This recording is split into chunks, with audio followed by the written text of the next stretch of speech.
तो बच्चों, आज मैं आपके लिए पत्र लेखन के कुछ उदाहरण लेकर आई हूँ जो प्रश्न आ चुके हैं पहले से भी और जिनकी संभावना भी बनी हुई है। ऐसे प्रश्न मैं लेकर आई हूँ, आप उनका अध्ययन करें और इस तरह से अध्ययन करें कि यही प्रश्न आ रहे हैं 2024 के एग्ज़ाम में, तो आपको बहुत ही अच्छे से लर्न हो जाएंगे।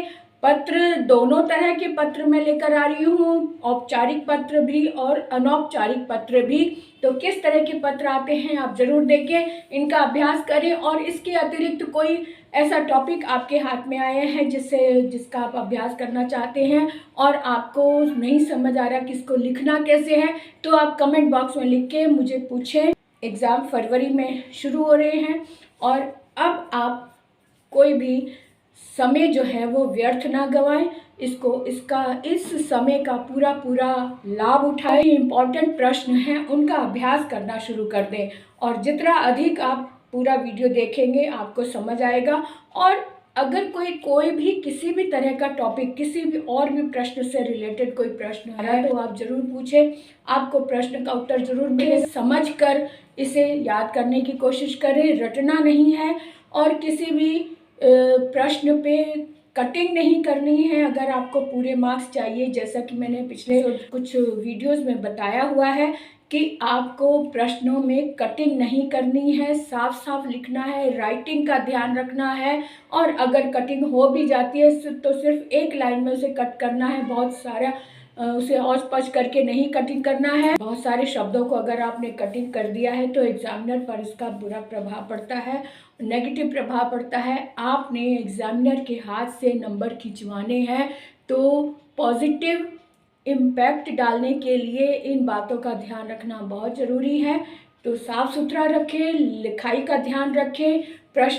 जब प्रश्न ख़त्म हो जाए तो बीच में डिस्टेंस 2-3 लाइन का डिस्टेंस दें, फिर प्रश्न नंबर लिखें। ब्लैक और ब्लू इंक का इस्तेमाल करें। इसमें पत्रों में एग्ज़ाम में आप सिर्फ ब्लू और ब्लैक इंक यानी काली इंक या फिर नीली इंक का ही इस्तेमाल करें। आप हरी या फिर लाल यानी कि रेड और ग्रीन इंक बिल्कुल वर्जित है। अगर आपने इस इंक का इस्तेमाल किया तो इसका बुरा असर हो सकता है। इसलिए सभी बातों का ध्यान रखना, सिर्फ लिखना और याद करना ही आपका काम नहीं है, बाकी बातों का ध्यान रखना बहुत ज़रूरी है। इसलिए बात को समझकर जो भी आपको नेगेटिविटी बताई जा रही है कि इनका प्रयोग नहीं करना, तो उसका नहीं करना। और जिनका ध्यान रखना है, नियमों का ध्यान रखते हुए आप एग्ज़ाम देंगे तो आपके नंबर फुल भी आ सकते हैं, पूरे आ सकते हैं।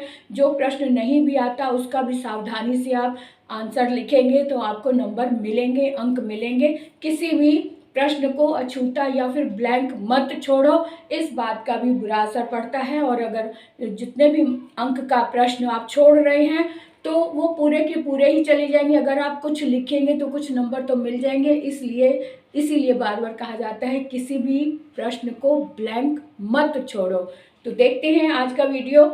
प्रश्न मैं लेकर आई हूँ, आप भी उसका अध्ययन करें। हेलो बच्चों, आज मैं आपके लिए पत्र लेकर आई हूँ। पत्र लेखन में किस प्रकार के प्रश्न आते हैं आज हम वो देखते हैं और इनको लिखेंगे कैसे वो भी मैं आज बताऊंगी।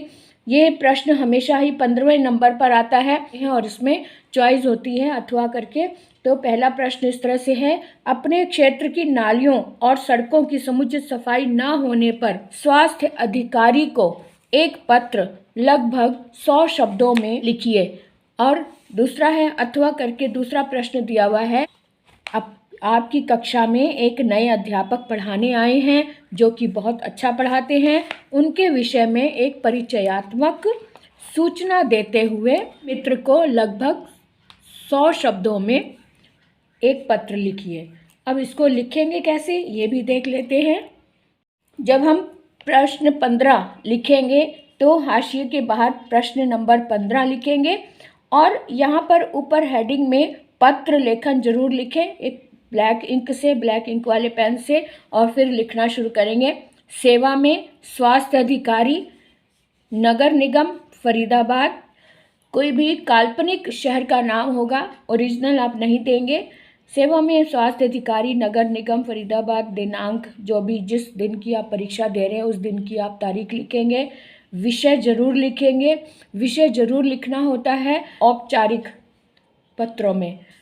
तो नालियों तथा सड़कों की समुचित सफाई के लिए, ये तो हो गया विषय। उसके बाद महोदय, मैं आपका ध्यान अपने क्षेत्र की नालियों तथा सड़कों पर फैली गंदगी की ओर दिलाना चाहता हूँ। 31 में फरीदाबाद सेक्टर 31 में, अब ये भी सेक्टर वाइज कुछ भी अलग से पर्सनल जानकारी आपने नहीं देनी है, सिर्फ काल्पनिक नाम देने हैं। जो भी नाम देंगे वो काल्पनिक होने चाहिए। तो 31 सेक्टर 31 में नालियों तथा सड़कों की हालत काफ़ी ख़राब हो चुकी है। यहाँ नालियाँ गंदगी से पूरी तरह भर गई हैं। और ये जो नाम है, जैसे सेक्टर लिखा है, ये अगर प्रश्न में दिया हुआ है तब आप देंगे, अदरवाइज़ कोई भी पर्सनल जानकारी नहीं देनी होती है। फरीदाबाद सेक्टर 31 में नालियाँ और सड़कों की हालत काफ़ी ख़राब हो चुकी है। यहाँ नालियाँ गंदगी से पूरी तरह भर गई हैं। गंदे पानी से सड़कें डूब सी गई हैं। लोगों को गंदी बदबू के कारण रहना और कहीं आना जाना मुश्किल हो गया है। यहाँ की सड़कों पर जगह जगह कूड़े के ढेर लगे हैं। साथ ही सड़कों पर गड्ढे बन गए हैं। इन गड्ढों में नालियों का पानी भर गया है। सड़क पर फैले कूड़े कचरे और नालियों के गंदे पानी से खतरनाक मच्छर पैदा हो रहे हैं। ये गंभीर बीमारियों को आमंत्रण दे रहे हैं। अतः आपसे अनुरोध है कि यहाँ की समुचित सफाई करवाने का प्रबंध करें। हमें आशा है कि आप जल्द से जल्द इस दिशा में ठोस कदम उठाएंगे। धन्यवाद सहित भवदीय का खगा लिखेंगे। कोई भी अपनी जानकारी यहाँ पे नहीं देंगे। तो इस तरह से हमारा ये पत्र हुआ।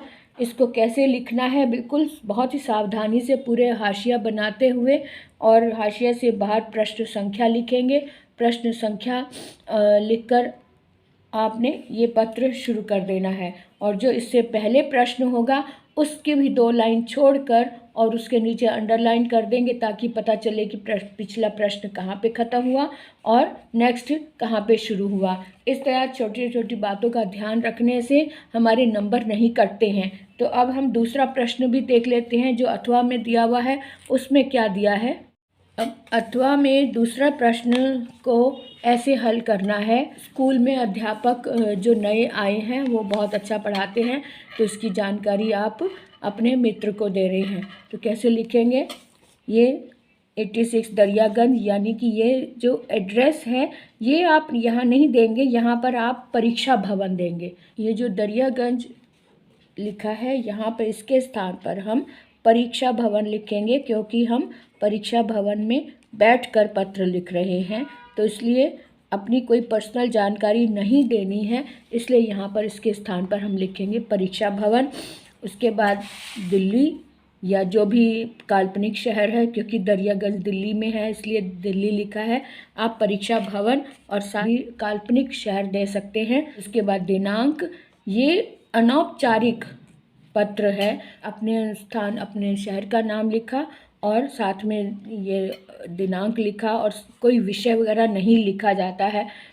और उसके बाद साथ में शुरू कर दिया, प्रिय साकेत, जो भी नाम है, नमस्कार, तुम्हारा पत्र मिले अधिक दिन हो गए हैं। मन में चिंता होती है। आशा है कि तुम कुशलता से होंगे। आज मैं तुम्हें अपनी कक्षा के नए अध्यापक के बारे में बताना चाहता हूँ। अब पहले पैराग्राफ चेंज करके, मेरी कक्षा में पिछले हफ्ते हिंदी के नए अध्यापक आए। उनका नाम अमीय रंजन। मैं उनके पढ़ने की शैली से बहुत अभिभूत हूँ। जब वे कक्षा में आते हैं तब शांति से हम लोगों की तरफ देखते हैं और पढ़ाने के बिंदु को बताते हुए हमें पढ़ाना शुरू करते हैं। वे कोई भी कहानी या कविता पढ़ाते हैं तो एक एक पंक्तियों को ऐसे समझा कर पढ़ाते हैं कि हमें सब कुछ समझ में आता आ जाता है। वे हमसे बीच बीच में प्रश्न पूछते हैं और जब हमसे बीच बीच में प्रश्न पूछते हैं और जब हम ठीक से उत्तर नहीं दे पाते तो वे हमें फिर समझाते हैं। उनमें गुस्सा नाम की कोई चीज़ नहीं है। उनकी इच्छा होती है कि उनके पढ़ने के बाद सभी बच्चे उसे समझ लें। वे बहुत ही सहृदय और दयालु भी हैं।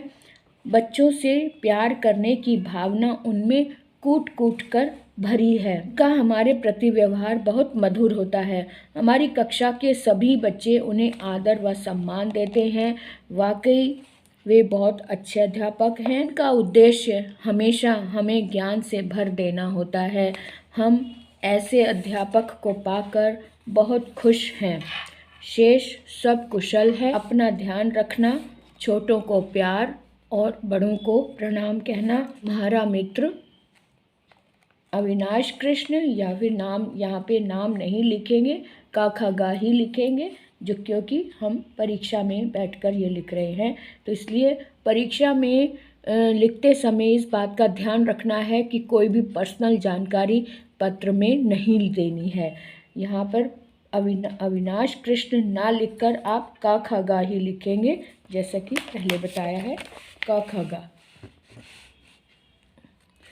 अब इस तरह से हमने 2 पत्र बताए हैं, तो मैं चाहती हूँ कि पत्र जितने भी संभावित पत्र हैं वो मैं सभी बताऊँ।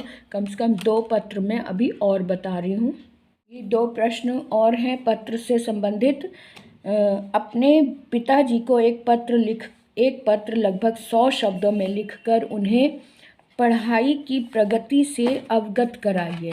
उन्हें पढ़ाई की प्रगति से अवगत कराना है और ये प्रश्न हमेशा 5 अंक के होते हैं। इसमें जो पत्र से संबंधित प्रश्न है वो 5 अंक का होता है।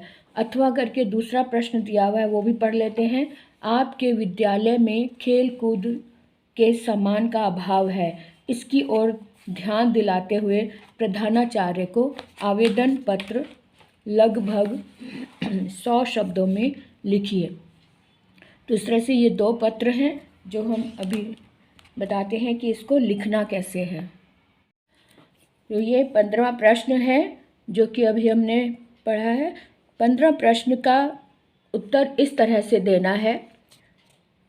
श्री गुरुमुखी मध्य विद्यालय दिल्ली 88 लिखा है, लेकिन मैं बार बार यही कहूँगी कि जब भी कोई अनौपचारिक पत्र या फिर औपचारिक पत्र देना हो तो कभी भी सही एड्रेस नहीं देना है। इसके स्थान पर आप परीक्षा भवन लिखेंगे। परीक्षा भवन, इस तरह से आपने परीक्षा भवन लिखना है इसके स्थान पर। उसके बाद दिनांक, पूज्य पिताजी, सादर चरण स्पर्श। आपको यह जानकर प्रसन्नता होगी कि मेरी पढ़ाई बहुत ही अच्छी तरह से चल रही है। मैं अपनी विद्यालयी परीक्षा में 95 यानी 95% अंक प्राप्त कर इस वर्ष अव्वल रहा हूँ। मेरी इस सफलता में आपके मार्गदर्शन का अहम योगदान है। मैं नित्य 6 से 10 और तथा शाम को 6 से 12 बजे पढ़ता हूँ। दोपहर में मैं अपने दोस्तों के साथ पढ़े गए विषय पर चर्चा करता हूँ। ये बहुत ज़रूरी है, जब भी हम पढ़ लेते हैं तो उसके बाद चर्चा करना भी ज़रूरी होता है। चर्चा करने से हमें ज़ुबानी याद हो जाता है जो भी हमने विषय पढ़ा है। पढ़े गए विषय पर चर्चा करता हूँ जिसका मुझे बहुत लाभ मिला है। आगे भी मैं निरंतर यही कार्य जारी रखूँगा और सफल होऊंगा। पेश मिलने पर बातें करूँगा। माता जी को प्रणाम। छोटी बहन अंशु एवं प्यारे भाई प्रबीर को प्यार। आपका पुत्र आबासा। यहाँ पे जिससे आबासा या काखागा, इस तरह से ये सही लिखा है। तो अथवा में दूसरा प्रश्न दिया हुआ है प्रति। यहाँ पे प्रति या फिर सेवा में लिखेंगे यहाँ, क्योंकि प्रधानाचार्य को लिख रहे हैं तो सेवा में प्रधानाचार्य। श्री गुरु रामदास माध्यमिक विद्यालय दिल्ली कैंट। उसके बाद विषय लिखेंगे, विद्यालय में खेल कूद के सामान का अभाव, जो कि जिस पर प्रश्न आधारित है वो खेल कूद का सामान, ये विषय में लिखेंगे ताकि एक ही नज़र में पत्र समझ में आ जाए कि किस विषय में लिखा गया है।